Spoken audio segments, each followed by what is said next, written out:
이 본문을 가지고 하나님이 오시면이라는 제목으로 함께 은혜를 나누겠습니다. 듬북 듬북 듬북새 이런 노래 들어보셨죠? 네, 논에서 울고 뻐꾹 뻐꾹 뻐꾹새 산에서 울제. 우리 오빠 말 타고 서울 가시면 비단 구두 사가지고 오신대요. 이런 동요가 있습니다. 1930년대에 지어진 동요인데요.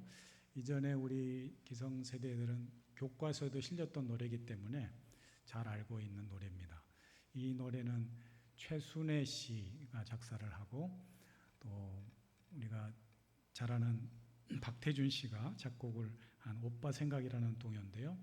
제가 자료를 찾아보니까 이 최순애 씨가 고향의 봄, 나의 살던 고향은을 지은 이원수 씨의 부인이라 그래요. 그러니까 부부가 둘 다 이렇게 작사가 출신인데 실제적으로 이 최순애 씨 여동생인 이원수 씨의 아내 되는 이 최순애 씨가 그 방정환 씨가 펴내던 어린이 잡지에 오빠 생각이라는 이 글을 발표를 합니다.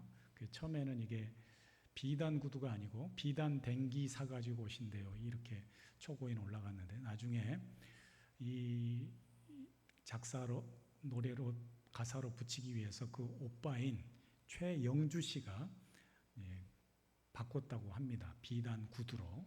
그래서 우리가 부르는 오빠 생각에는 비단 구두 사가지고 오신대요. 이렇게 불려지게 된 것이죠. 그래서 실제적으로 이 자신의 오빠인 최영주 씨를 그리워하면서 지은 시라고 합니다. 여러분, 가난한 시골 소녀가 서울에 간 오빠를 기다리면 행복해지죠. 또 그 오빠가 돌아오면은 굉장히 좋은 일이, 행복한 일이 있을 것입니다. 왜냐? 선물을 한가득 들고 오빠가 올 것이기 때문입니다. 여러분, 우리의 기독교 신앙은 기다리는 신앙입니다. 다시 오실 주님을 기다리는 신앙. 우리 믿는 성도들은 이 땅에 참된 가장 좋은 선물을 가지고 오실 주님을 기다리는 신앙이어야 될 줄 믿습니다. 우리 주님이 오시면 고단한 인생, 지치고 힘든 인생이 참 진정한 위로와 기쁨을 얻게 될 줄 믿습니다. 우리가 복음이 신약 성경에만 있다고 생각하는데 이 복음은 신약에만 있는 것이 아니고 이미 예언된 복음이 신약에 와서 성취가 된 것입니다. 그래서 어제의 예언이 오늘의 복음이 되었다라고 이야기할 수가 있는 것이죠. 이미 복음은 구약 성경에 많이 예언되어 있다라는 거예요. 특별히 오늘 우리가 읽은 구약 이사야서는 복음의 보고라고 할 수가 있습니다. 많은 복음의 내용들이 담겨져 있습니다. 그 복음에 대한 많은 내용 중에 대표적인 말씀을 한번 보면은 이사야서 1장 18절에 보면은 오라 우리가 서로 변론하자 우리 죄가 주홍 같을지라도 눈과 같이 일 것이요 진홍같이 붉을지라도 양털같이 희어지리라 라고 하는 죄에 대한 속함, 죄에 대한 구속에 대한 속죄함에 대한 예언이 나오고 있고요. 또 우리가 잘 아는 이사야서 7장 14절 말씀은 하나님 보내신 메시아 그리스도가 아기로 오실 것이다. 탄생하실 것이라는 것을 미리 예언해 주고 있는데 주께서 친히 징조를 너희에게 주실 것이라 보라 처녀가 잉태하여 아들을 낳을 것이요 그의 이름을 임마누엘이라 하리라 라는 말씀이 이사야 7장 14절에 나옵니다. 또 우리가 잘 아는 고난의 그리스도에 대한 복음이 이사야 53장 말씀에 나오고 있는데 그는 실로 우리의 질고를 지고 우리의 슬픔을 당하였거늘 우리는 생각하기는 그를 징벌을 받아 하나님께 맞으며 고난을 당하였노라. 그가 찔림 우리의 허물을 인하며 그가 상함 우리의 죄악을 인함이라 라고 하면서 그 마지막 부분이 우리는 다 양 같아서 각기 제 길로 갔거늘 여호와께서는 우리의 모두의 죄악을 그에게 담당시키셨도다. 우리 모두의 죄악을 그에게 담당시키셨도다. 우리 죄를 지시고 십자가에 돌아가신 예수 그리스도에 대한 복음이 이미 이렇게 이사야서에 다 예언이 되어져 있다라는 것이죠. 이 복음은 어둠과 절망의 시대를 살아가는 이 시대에도 여전히 유효하고 다시금 힘있게 선포되어져야 될 줄 믿습니다. 복음은 이 땅의 모든 영혼에게 가장 필요한 것이요. 복음은 모든 영혼들에게 선포되어지고 들려져야 될 가장 귀한 소식이기 때문에 그렇습니다. 그래서 오늘 이사야 선지자도 오늘 본문에서도 말씀하시고 또 이사야 40장에도 우리가 잘 아는 대로 내 백성을 위로하라 라고 하면서 너희는 위로하라, 내 백성을 위로하라. 너희는 예루살렘의 마음에 닿도록 말하며 그에게 외치라. 복음을 외치라고, 복음을 선포하라고 말씀하고 있습니다. 오늘 우리가 읽은 본문 말씀도 결국은 복음의 말씀이요 또한 위로의 말씀입니다. 우리가 제목을 하나님이 오시면이라고 했는데 이 하나님의 오심 그 자체가 우리에게는 복음이다라는 것이죠. 우리 하나님은 오늘 또 하늘에서 구원을 이루지 않으시고 이 땅에 친히 오셔서 구원을 이루시고 구원을 완성하신 분인 줄 믿습니다. 우리는 다시 오셔서 그 구원의 선물을, 온전한 구원의 선물을 주실 주님을 기다리는 신앙, 재림 신앙을 가지고 사는 성도들인 것이죠. 예수님이 오신다는 소식이 가장 큰 기쁨의 복음의 소식이었듯이 예수님이 다시 오신다는 이 재림의 소식이 우리에게는 복음의 완성, 구원의 완성이 됩니다. 그래서 오늘 또 그 주님의 오심을 우리는 기다리며 사모하며 살아가야 될 줄 믿습니다. 그렇다면 그분의 오심이 왜 우리에게 복음이 되느냐? 하나님이 오시면 우리에게 구체적으로 어떤 은혜와 어떤 변화의 역사가 일어나는가를 함께 살펴보기를 원하는데요. 첫 번째로 하나님의 위로와 격려가 있다라는 것이죠. 하나님이 오시면 세상이 줄 수 없는 참된 위로와 격려가 있습니다. 오늘 우리가 다 읽진 않았지만 35장 첫머리가 이렇게 시작합니다. 광야와 메마른 땅이 기뻐하며 사막이 백합화같이 피어 즐거워하며 라고 시작해서 그 마지막 부분이 그것들이 여호와의 영광 곧 우리 하나님의 아름다움을 보리라. 하나님의 영광 곧 하나님의 아름다움을 보리로다. 제가 이 말씀을 읽고 묵상하는데 가슴이 설레고 뛰었습니다. 하나님의 영광과 하나님의 아름다움을 볼 수 있는 인생, 정말 복된 인생이다라는 생각이 드는 것이죠. 이 하나님의 영광과 하나님의 아름다움을 보게 된다는 이 말씀이 놀라운 기대와 황홀한 기대감을 갖게 합니다.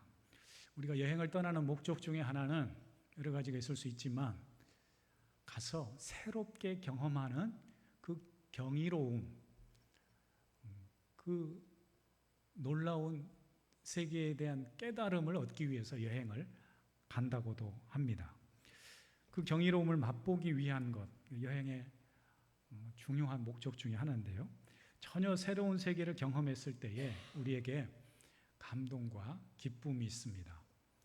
제가 우리 교회 배려로 안식년을 지내고 한 10년쯤 됐을 때에 이스라엘에 간 적이 있습니다.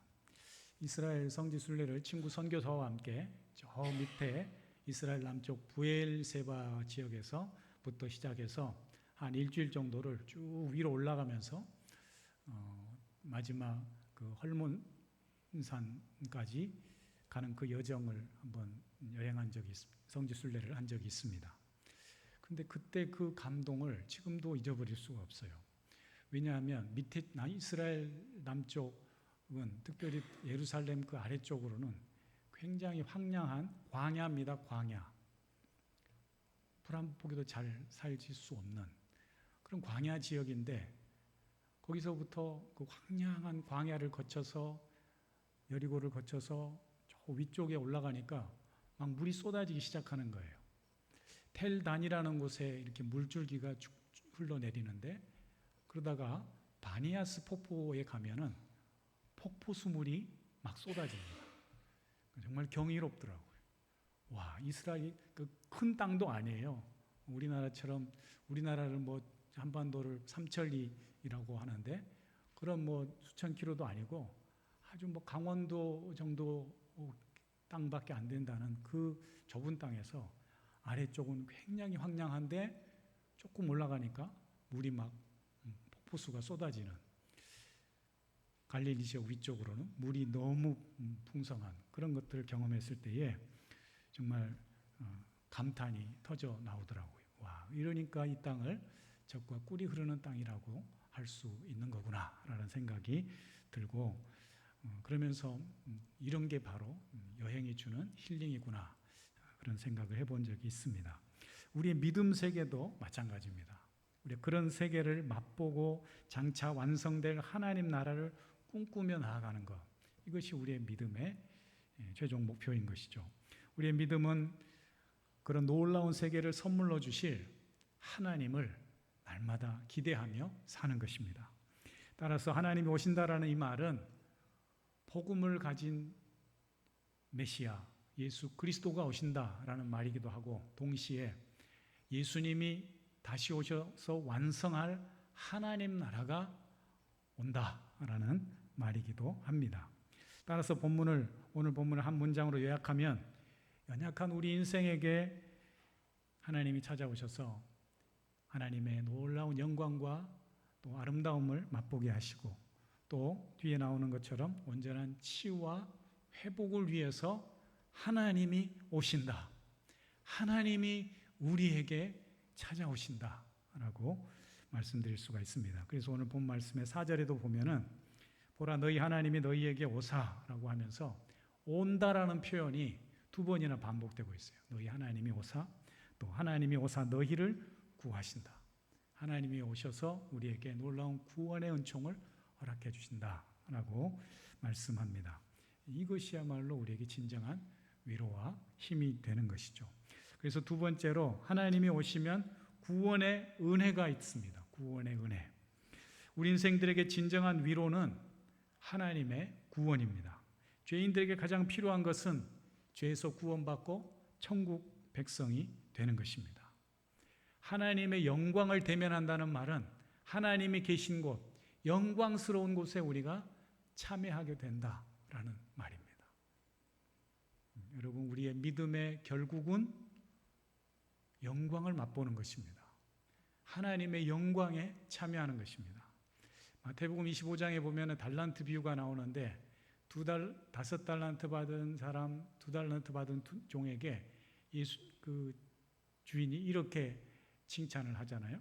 잘하였도다 착하고 충성된 종아, 네가 작은 일에 충성하였음에 내게 많은 것으로 맡기리니 네 주인의 즐거움에 참여할지어다. 이게 바로 하나님의 영광에 참여하라는 참여를 말씀하는 내용이라고 할 수가 있는 것이죠. 우리는 구원받은 하나님의 자녀로서 하나님의 영광에 참여하게 될 줄 믿습니다. 이사야 선지자가 오늘 두려움과 절망 가운데 있는 이스라엘 백성들을 향해서 복음의 소식, 구원의 메시지를 선포합니다. 그래서 3절에도 보시면 너희의 손을 강하게 하고 또 떨리는 무릎을 굳게 하고 겁내는 자들아 굳세어라 두려워 말라, 이렇게 말씀하십니다. 이렇게 말씀하신 이유가 무엇일까요? 구원의 하나님이 오시기 때문에, 너희를 내가 구하러 오실 것이기 때문에 결코 두려워하지 말라라고 말씀합니다. 또 4절에서도 보시면 보라 너희 하나님이 오사 보복하시고 갚아줄 것이다. 또 하나님이 오셔서 너희를 구하시리라, 이렇게 말씀합니다. 그렇기 때문에 우리는 오늘도 좀처럼 희망이 보이지 않는 이러한 절망스러운 세상 가운데서도 결코 우리는 절망이 아닌 구원의 소망을 품고 하나님이 우리에게 주실 진정한 위로와 격려를 기대하면서 하나님이 우리에게 허락할 참된 구원을 기대하면서 날마다 나아가시는 저와 여러분 될 수 있기를 축복합니다. 마지막 세 번째로 하나님이 오시면 어떤 은혜가 있는가? 진정한 회복의 역사가 일어납니다. 죄인된 우리를 구원하시는 것, 그것도 참된 기쁨이지만 하나님께서 우리 죄인된 우리를 비롯하여서 온 피조세계, 창조세계를 온전케 하신다, 이 회복을 약속해 주고 계십니다. 우리 하나님은 회복의 하나님이신 줄 믿습니다. 그 회복은 매우 구체적으로 나타납니다. 오늘 본 말씀에도 보면은 그때 맹인의 눈이 밝을 것이며 못 듣는 사람의 귀가 열릴 것이며 그때 저는 자는 사슴같이 뛸 것이며 말하는 자의 혀는 노래하리니 이렇게 되어 있습니다. 여러분, 인간의 가장 큰 장애가 무엇이겠습니까? 보지 못하고 듣지 못하는 것이겠죠. 뛰지 못하고 말 못하는 혀를 가지고 있다면 이보다 더 큰 불편과 고통이 어디 있겠습니까? 그런데 하나님께서 그런 장애물과 어려움을 해결해 주시겠다 말씀합니다. 주님이 오셔서 하나님 나라를 완성할 그 새 시대에는 놀라운 치유와 회복의 역사가 일어날 것이다 말씀합니다. 여러분, 우리 몸만 치유될 뿐만 아니라 하나님이 지으신 이 온 세계가, 온 땅이 회복될 것이다 말씀합니다. 그래서 6절 이하에도 보시면 이는 광야에서 물이 솟겠고 사막에서 시내가 흐를 것이라고 되어 있고, 온전한 치유의 역사, 회복의 역사를 말씀하십니다. 땅이 병들면 사람이 살 수가 없습니다. 오늘날 우리가 경험하는 이 지구 온난화 시대에 세계 곳곳에 한 곳은 홍수로, 어떤 곳은 저 중동 지역은 또 가물어 가지고 농작물이 안 자라는 거예요. 1년에 뭐 수백 킬로, 수천 킬로 포도를 수확하고 이랬는데 올해 물이 없어서 수십 킬로도 못 따노라고. 그 바스러진 포도 줄기를 붙잡고 안타까워하는 농부의 인터뷰가 나오고 있습니다. 땅이 병드니까 결국 모든 생명이 위협을 받고 있는 것이죠. 환자들에게 가장 기쁜 소식이 무엇이겠습니까? 시간이 지나서 치료를 잘 받고 어느 날 의사 선생님이 찾아와서 이제 퇴원하셔도 됩니다. 이제 더 이상 병원 안 오셔도 됩니다. 완치되셨습니다. 이 말이야말로 환자에게 가장 큰 기쁨의 소식 아니겠어요? 제가 작년에도 그 다리를 다쳐서 병원에 한 일주일 갑자기 입원한 적이 있었는데, 그 두고 그 병실에 같이 있던 분들에게 미안할 정도로 그 병실을 나온다는 게 굉장히 기쁨이더라고요. 표현을 다 못할 정도로. 병원에 한 일주일만 있으면요, 그 병실 안에 환우들이 굉장히 끈끈해집니다. 그런 거 아마 입원해 보신 분들은 알 거예요. 서로 동병상련이라고 서로의 아픔을 이해하면서 또 고생하는 가족들을 보면서, 그래서 어떤 분들은 퇴원할 때 이렇게 오늘 권사님처럼 떡도 돌리고 자기가 가지고 있는 거 다 주고 오시고 그러더라고요. 그런데 하나님께서 오늘 우리에게 이런 육신의 회복만 말씀하시는 것이 아니고 우리가 살아가는 이 땅에 온전한 회복, 사막에 물이 솟고 광야가 못이 되고 라고 하는 이런 진정한 회복의 말씀을 해주고 계십니다. 참된 구원이란 이처럼 죄로 병든 우리의 영혼이 구원받는 것이요, 연약한 우리 육신의 회복 또 신음하는 이 피조 세계가 온전히 회복되는 것입니다. 사랑하는 성도님들, 하나님이 우리에게 오시면, 하나님이 보내시는 구원자 예수 그리스도가 재림주로 오시면 우리는 주님의 심판대 앞에서 멸망의 심판이 아닌 구원의 상급을 받게 될 줄 믿습니다. 지금도 그리스 로마 유적지에 가면은 그 대리석으로 만든 의자가 있대요. 그 의자에 뭐라고 써 있느냐 하면은 배다 이렇게 써 있어요. 배다. 배다라는 뜻이 뭐냐 하면은 심판대래요. 심판대. 우리 성경에도 심판대라는 표현이 많이 나오거든요. 근데 그 배다는 어떤 심판대냐 하면은 뭐 사형을 내리고 사람을 죽이고 하는 그런 심판대가 아니에요. 고대 경기장에서 경기를 하잖아요. 경주하는 사람들이 다 끝나고, 경주가 끝나고 시상을 하는 데가 바로 심판대, 배다예요. 배다. 뭘 심판하겠어요? 1등에게 상을 주고 2등에게 상을 주고 3등에게 상을 주고, 우리 오늘날 올림픽에서 그 시상대와 같은 데를 바로 배다라고 한다는 거예요. 그러니까 심판대라는 것은 우리가 아는 그런 심판대가 아니라 상급을 받는 곳이에요. 상급을 받는 곳. 예수님이 다시 오시면, 하나님이 우리에게 오시면 오늘 우리에게 주신 말씀대로 온전한 치유 회복의 역사가 있을 뿐만 아니라 우리 믿는 성도들에게는 상급을 주십니다. 그 긴 마라톤을 뛰어온